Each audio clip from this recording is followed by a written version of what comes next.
Very warm good morning to all my students of class 5 children. Today I'm here with the new lesson. The name of the lesson is Robinson Crusoe by Daniel Defoe. Okay, so let's move ahead. You can see the cover page of the novel itself over here, right? Now children, let's know a little bit about the novelist. Okay, Daniel Defoe, he was an English trader. He was a writer, journalist, pamphleteer, and a spy. He's most famous for his novel Robinson Crusoe, published in 1719, which is claimed to be a second only to the Bible in its number of translations. He has been seen as one of the earliest proponents of the English novel and helped to popularize the form in Britain. Okay. Now let's know a little bit about the book summary. Robinson Crusoe, as a young and impulsive wanderer, defied his parents and went to sea. He was involved in a series of violent storms at sea and was warned by the captain that he should not be a seafaring man. Ashamed to go home, Crusoe boarded another ship and returned from a successful trip to Africa. Now, difficult words here are defied. Defied means disobey, not obeying the rules or commands of the elders or your superiors. Seafaring means ocean going every now and then when you're heading towards the ocean. Okay.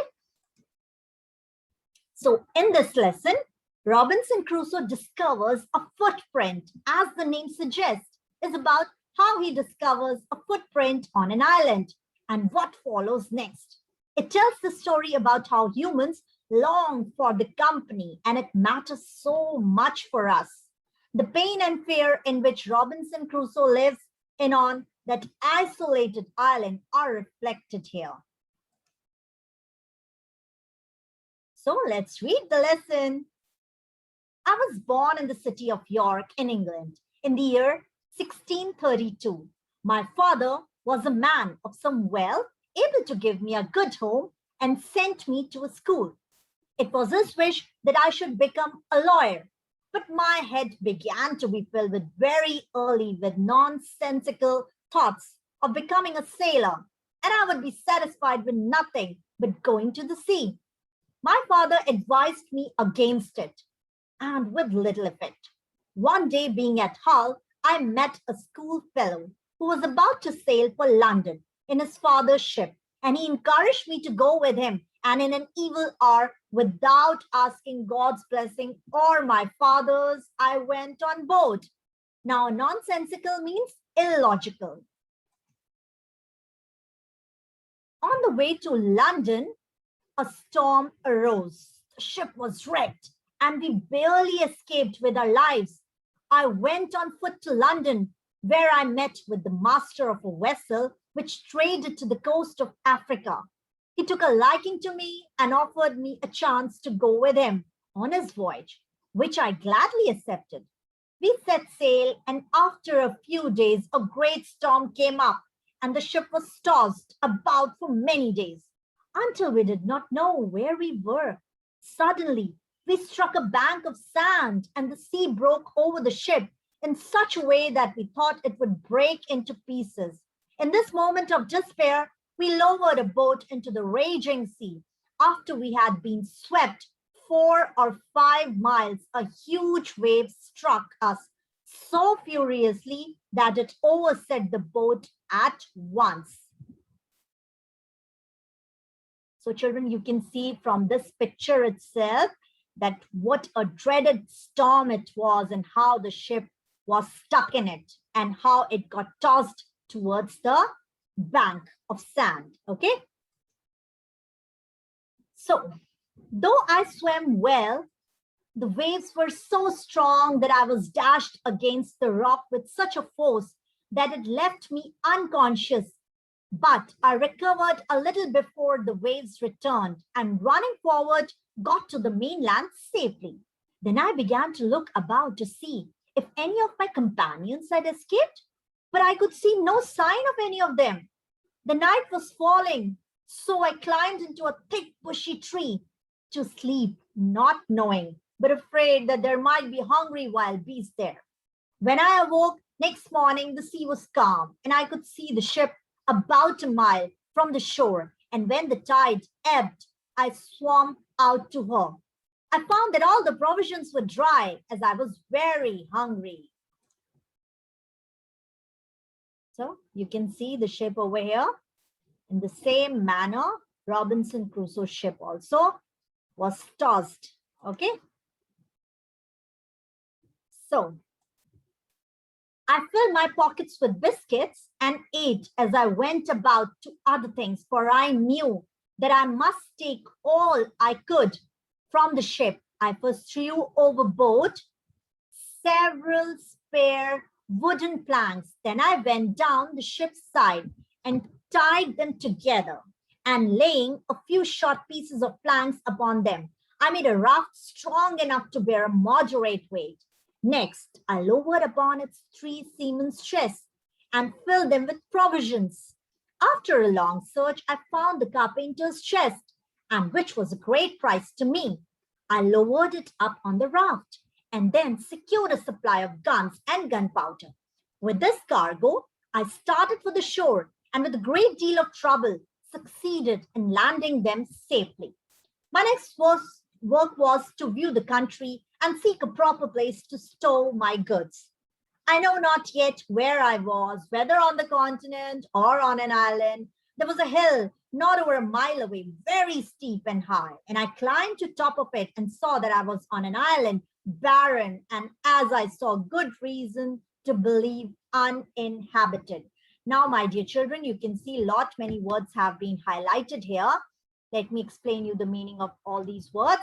Biscuits, you can see the picture here. Overboard means on the boat. Okay.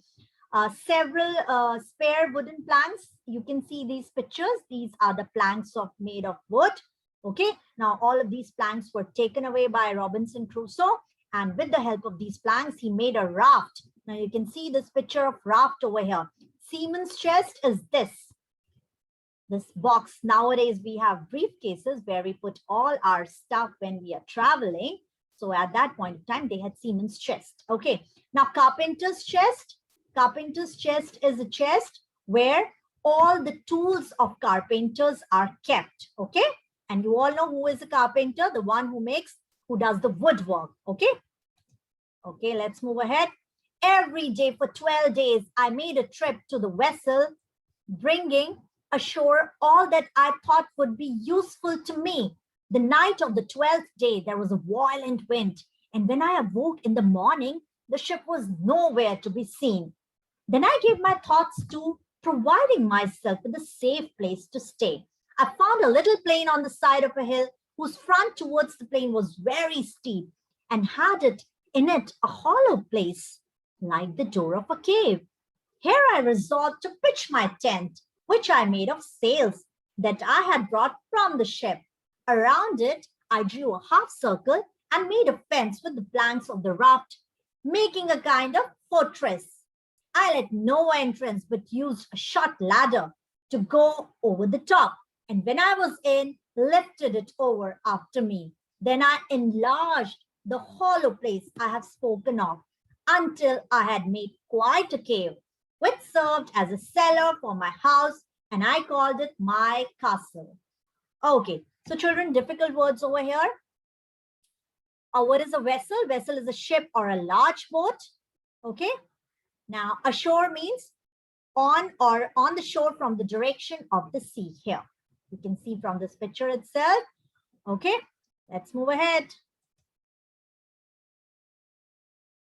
I had found a boat, a dog, and 2 cats. I carried the cats ashore on the raft, but as for the dog, he swam ashore himself and was a trusty servant to me for many years. Besides, the company of these pets I had that of a parrot, which I caught and which I taught to speak, and it often gave me much amusement. Amusement means happiness. I went out every day with my gun to hunt for food. I found that there were goats running wild on the island and often succeeded in shooting one. But I saw that my ammunition means arms, or the gun, okay, the weapons, would in time all be gone. And that to have a steady supply of goat's flesh, I must breed them in flocks. Flocks means in groups. So I set a trap to take some alive and succeeded in catching several. I enclosed a piece of ground for them to run in, and in course of time had a large flock which furnished me with all the meat I needed. Okay, now enclosed means within. Okay, kind of barrier which he had made across his place. Okay, I saved the skins of all the creatures I shot and dried them, and when my clothes were worn out, replaced them with garments made of these. Then, at the expense of a great deal of time and trouble, I made an umbrella, also of skins, which I needed much to keep off both sun and rain. For a long time, I brooded over the idea of making up canoe of the trunk of a tree, as the Indians do, and at last set to work at the task. I cut a large tree and spent over 3 months shaping it into the form of a boat. Then I found it too large to shaping it large to move to the water. I afterwards made a smaller one and succeeded in launching it and set out to make a tour around the island in it. Can you see this boat here? This is called canoe, okay? It is made out of the trunk of a tree, okay? Now, brooded means a very deep thinking about all the plans, you can say, okay? Okay, but when I had been out there for 3 days, such a storm arose that I was never being lost. At last, I was able to bring my boat to the shore and a little cove, and there I left it and went across the island on foot to my castle, not caring to go to sea again in such an unsafe vessel. Now you can see this picture of a vessel, okay? It is talking about that he found that the ship is going to be really unsafe. So he dropped his plan to sail ahead. Okay, so that's all for today, children. I have given you a couple of exercises. Learn the word meanings and the spellings also, okay? So we'll meet again. Goodbye. Take care.